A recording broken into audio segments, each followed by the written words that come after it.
Here's something you may not know. A NASCAR tire running all out on an oval does about 1,500 rotations per lap. That's about 3,000 rotations per minute. What does 3,000 rotations a minute look like?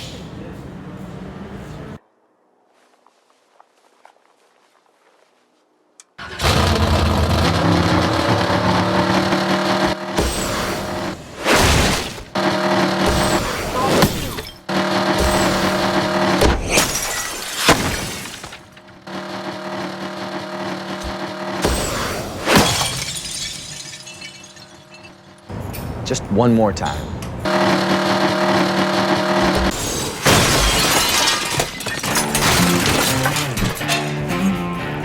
It looks a little bit like that. Sorry, Tony. That's the science behind rotation. You either get it or you don't. Goodyear gets it. That's why they've been making tires to face NASCAR's grueling demands for 60 years. And that's why they've got a tire that's right for you. Goodyear, the official tire of NASCAR.